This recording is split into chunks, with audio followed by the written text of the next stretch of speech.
नमस्कार, आप देख रहे हैं इंडिया न्यूज डेली बुलेटिन। आज है गुरुवार 20 अगस्त। पिछले 24 घंटों की बड़ी खबरों और आज की अहम अपडेट्स के साथ आप सभी का स्वागत है। चलिए शुरू करते हैं आज के राशि फल से। 20 अगस्त को वृष, मिथुन, कन्या और मकर राशि वालों के लिए स्वार्थ सिद्धि योग खास रहेगा। बिजनेस में बड़ा मुनाफा, नए ऑर्डर और आर्थिक लाभ के योग हैं। तुला राशि वालों के अटके सरकारी काम पूरे हो सकते हैं और ऑफिस में बड़ी जिम्मेदारी मिल सकती है। वहीं कर्क राशि वालों के लिए नई डील और निवेश के मौके बनेंगे, जबकि सिंह और धनु राशि वालों को उधारी, नए निवेश और शेयर बाजार में जोखिम से बचना चाहिए। कुल मिलाकर कारोबार और करियर के लिहाज से दिन कई राशियों के लिए फायदेमंद रहने वाला है। रांची में छात्रों ने अपना आंदोलन फिलहाल 2 महीने के लिए स्थगित कर दिया है और झारखंड सरकार को 60 दिन का अल्टीमेटम दिया है। सरकार ने सीआईडी की जांच के आधार पर 22 परीक्षाएं रद्द, 6 की प्रक्रिया स्थगित और 17 परीक्षाओं में संभावित गड़बड़ी की जांच का फैसला लिया है। हालांकि छात्रों की मुख्य मांग अब भी सीबीआई जांच है और 60 दिनों में मांग पूरी नहीं हुई तो वे फिर से आंदोलन करेंगे। ज़ेप्टो ने फ्री डिलीवरी के लिए मिनिमम ऑर्डर 149 से बढ़ाकर 199 रुपए कर दिया है, जबकि पीक आवर्स में यह सीमा 299 रुपए तक पहुंच सकती है। वहीं ज़ोमैटो पर पर्यावरण अनुकूल पैकेजिंग चुनने पर खाना 10 से 30% तक महंगा पड़ सकता है, यानी छोटे ऑर्डर करने वाले ग्राहकों की जेब पर अब अतिरिक्त बोझ पड़ सकता है। YouTube ने व्यू काउंट का तरीका बदल दिया है। अब वीडियो का प्लेबैक शुरू होते ही 1 व्यू दर्ज हो जाएगा, भले ही दर्शक कुछ ही सेकंड में वीडियो छोड़ दे। इसका मकसद शॉर्ट्स और नॉर्मल वीडियो के व्यू काउंट को एक जैसा करना है और इससे क्रिएटर्स की कमाई पर सीधा असर नहीं पड़ेगा, लेकिन व्यूज तेजी से बढ़ते नजर आ सकते हैं। जमशेदपुर में भारी बारिश और ब्यांगबिल डैम के 2 फाटक खुलने से स्वर्णरेखा और खरकाई नदियां खतरे के निशान से ऊपर पहुंच गई। बागबेड़ा में 300 से ज्यादा और शास्त्री नगर में 100 से ज्यादा घरों में पानी घुस गया, जिसके बाद प्रभावित लोगों को स्कूलों और सुरक्षित जगहों पर पहुंचाया गया। प्रशासन ने नदी और निचले इलाकों से दूर रहने की अपील की है। बीजेपी के राष्ट्रीय प्रवक्ता शहजाद पूनावाला ने पार्टी के सभी पदों और प्राथमिक सदस्यता से इस्तीफा दे दिया है। उन्होंने इसकी वजह आर्थिक और निजी परेशानियां बताई और कहा कि राजनीतिक पार्टियां प्रवक्ताओं को सैलरी नहीं देती, जबकि उन्हें अपना किराया और रोजमर्रा का खर्च भी चलाना है। हालांकि पूनावाला ने साफ किया कि वे अब भी बीजेपी की विचारधारा और प्रधानमंत्री नरेंद्र मोदी के विजन के प्रति प्रतिबद्ध हैं। 2021 में कांग्रेस छोड़कर बीजेपी में शामिल हुए पूनावाला ने कांग्रेस में वापसी की संभावना को भी खारिज किया और मजाकिया अंदाज में कहा कि इसके लिए राहुल गांधी, सोनिया गांधी और प्रियंका गांधी को हटाना और नेहरू के कामों के लिए माफी मांगना उनकी शर्त होगी। अमेज़न पर श्री राम मंदिर अयोध्या प्रसाद के नाम से सामान्य मिठाइयां बेचने की अनुमति देने के मामले में सीसीपीए ने कंपनी पर 1 लाख रुपए का जुर्माना लगाया है। दरअसल इन मिठाइयों को श्री राम मंदिर के असली प्रसाद के तौर पर बेचा जा रहा था, लेकिन इसके लिए मंदिर ट्रस्ट से कोई अनुमति नहीं ली गई थी। अमेज़न ने नोटिस मिलने के बाद ये जो लिस्टिंग है उसे हटा दिया था, लेकिन सीसीपीए ने कहा कि इतनी बड़ी वेबसाइट को ऐसी चीजों की बिक्री से पहले जांच करनी चाहिए थी। खास बात यह है कि एक विक्रेता ने ऐसी मिठाइयां बेचकर करीबन 25 लाख रुपए से ज्यादा की बिक्री की थी। अब अमेज़न को मंदिरों के प्रसाद के नाम से कोई भी सामान बेचने से पहले संबंधित मंदिर या संस्था की अनुमति जांचनी होगी, ताकि लोगों को असली प्रसाद के नाम पर गलत सामान ना बेचा जा सके। पाकिस्तान के पूर्व प्रधानमंत्री इमरान खान की सेहत को लेकर चिंता बढ़ गई है। मेडिकल रिपोर्ट में उनकी एंजाइटी और पैनिक के गंभीर लक्षण यानी लेवल 3+ दर्ज किए गए हैं। रिपोर्ट के मुताबिक उनका ब्लड प्रेशर 140/80 और पल्स 54 प्रति मिनट था, जबकि ईसीजी सामान्य पाई गई।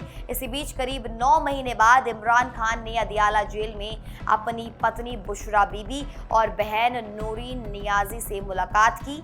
बहन से करीब 15 मिनट और बुशरा से 35 से 40 मिनट बातचीत हुई।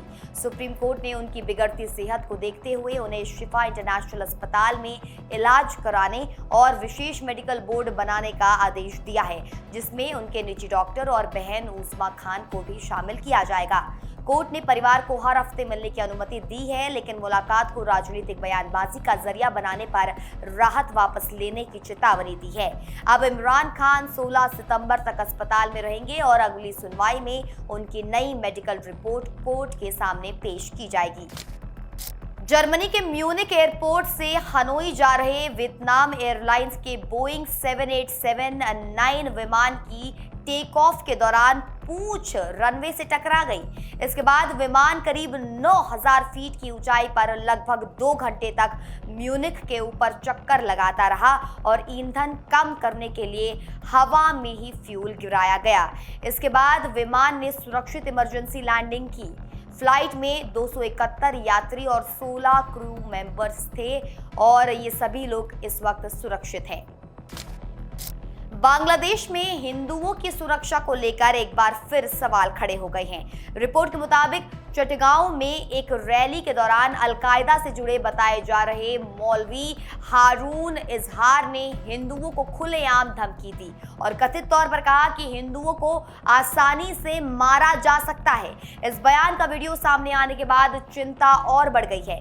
वहीं यूएनएससी की एक रिपोर्ट में भी बांग्लादेश में अलकायदा से जुड़े नेटवर्क और कट्टरपंथी गतिविधियों के बढ़ने पर चिंता जताई गई है। भारत ने भी आतंकवाद के खतरे पर चिंता जताते हुए कहा है कि इससे निपटने के लिए सभी देशों को मिलकर काम करना जरूरी है। पाकिस्तान ने ऑपरेशन सिंदूर पर बनी डॉक्यूमेंट्री डीक्लासिफाइड ऑपरेशन सिंदूर को प्रोपेगेंडा बताया है। पाकिस्तानी सेना के प्रवक्ता लेफ्टिनेंट जनरल अहमद शरीफ चौधरी ने आरोप लगाया कि डॉक्यूमेंट्री में सिर्फ भारत का पक्ष दिखाया गया है और सैन्य नाकामी को जीत के तौर पर पेश किया गया है। ये 2 हिस्सों वाली डॉक्यूमेंट्री 15 अगस्त को रिलीज हुई थी, जिसमें पहलगाम आतंकी हमले के बाद भारत की 88 घंटे की सैन्य कार्यवाही और उसकी प्लानिंग को दिखाया गया है। इसमें सीडीएस जनरल अनिल चौहान, तीनों सेनाओं के प्रमुख डीजीएमओ राजीव घई और एनएसए अजीत डोभाल समेत कई वरिष्ठ अधिकारियों के इंटरव्यू शामिल हैं। पाकिस्तान ने भारत के ऑपरेशन सिंदूर की सफलता के दावों पर सवाल उठाते हुए भारतीय विमानों को गिराने का दावा भी दोहराया, जिसे भारत पहले ही खारिज कर चुका है।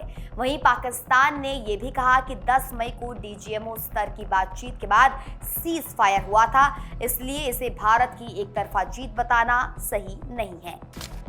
बांग्लादेश ने भारत के साथ गंगा जल समझौते में गारंटी क्लॉज जोड़ने की मांग की है। बांग्लादेश के जल संसाधन मंत्री शाहिउद्दीन चौधरी ऐनी ने कहा है कि जरूरत पड़ने पर उनका देश इस मुद्दे को अंतर्राष्ट्रीय मंच पर भी उठा सकता है। दरअसल 1996 में हुआ गंगा जल समझौता दिसंबर 2026 में खत्म होने वाला है, जिसके बाद दोनों देशों के बीच नए समझौते पर बातचीत होगी। मौजूदा व्यवस्था के तहत सूखे मौसम यानी 1 जनवरी से 31 मई तक पानी का बंटवारा होता है, लेकिन बांग्लादेश का कहना है कि इसमें पानी की एक न्यूनतम मात्रा मिलने की स्पष्ट गारंटी नहीं है। इसलिए ढाका चाहता है कि नई संधि में ऐसा प्रावधान हो जिससे नदी में पानी कम होने की स्थिति में भी बांग्लादेश को तय न्यूनतम जल प्रवाह मिलना सुनिश्चित हो। रिपोर्ट के मुताबिक रूस गुप्त समुद्री रास्ते से ईरान को सैन्य सामान पहुंचा रहा है ताकि अमेरिका और पश्चिमी देशों की निगरानी से बचा जा सके। एक न्यूज रिपोर्ट के मुताबिक दर्शकों, इसमें ड्रोन के पार्ट्स, टीएनटी विस्फोटक और गोला बारूद शामिल हैं, जबकि सैटेलाइट तस्वीरों से बैलिस्टिक मिसाइलों में इस्तेमाल होने वाले कुछ पार्ट्स की भी आशंका जताई गई है। इसके लिए कैस्पियन सागर का रास्ता इस्तेमाल किए जाने की बात सामने आई है, जहां जहाज अपना ट्रैकिंग सिस्टम बंद कर सकते हैं, जिससे उनकी निगरानी मुश्किल हो जाती है। खास बात यह है कि यूक्रेन युद्ध के दौरान ईरान ने रूस को शाहिद ड्रोन दिए थे, लेकिन अब रूस ईरान के घटे सैन्य भंडार को फिर से मजबूत करने में मदद करता दिख रहा है।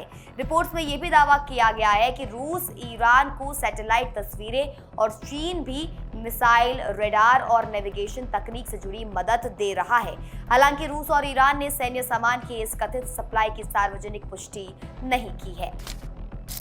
नेपाल में गोरखा युवाओं की भारतीय सेना में अग्निवीर के तौर पर भर्ती का मुद्दा फिर गर्मा गया है। पोखरा में पूर्व गोरखा सैनिकों ने प्रदर्शन कर नेपाल सरकार से भर्ती दोबारा शुरू करने की मांग की है। उनका कहना है कि गल्फ देशों में नौकरी करने से बेहतर भारतीय सेना में अग्निवीर बनना है। दरअसल गोरखाओं और भारतीय सेना का रिश्ता 200 साल से ज्यादा पुराना है और 1947 के भारत, नेपाल, ब्रिटेन के त्रिपक्षीय समझौते के बाद भी नेपाली गोरखाओं की भारतीय सेना में भर्ती जारी रही। लेकिन अग्निपथ योजना के तहत ज्यादातर अग्निवीरों की सेवा सिर्फ 4 साल की होती है और सभी को पेंशन नहीं मिलती। यही नेपाल की सबसे बड़ी चिंता है, क्योंकि पुरानी गोरखा भर्ती व्यवस्था में लंबी सैन्य सेवा और पेंशन जैसी सुविधाएं थी। अब भारतीय सेना प्रमुख जनरल धीरज सेठ की नेपाल यात्रा के बीच ये मुद्दा फिर चर्चा में है और बालेन शाह सरकार के सामने युवाओं की मांग और पुराने सैन्य समझौते के बीच संतुलन बनाने की चुनौती है।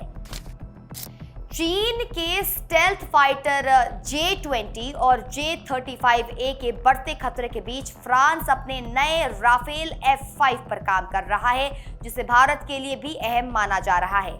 ये सिर्फ एक फाइटर जेट नहीं होगा, बल्कि एक तरह के फ्लाइंग कमांड सेंटर की तरह काम करेगा, जो AI से नियंत्रित ड्रोन विंगमैन को निर्देश दे सकेगा।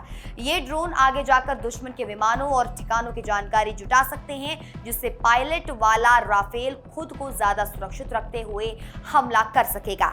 भारत MRFA प्रोग्राम के तहत 114 राफेल लेने की योजना पर काम कर रहा है और इनमें करीब 24 राफेल F-5 शामिल करने पर चर्चा की खबर है।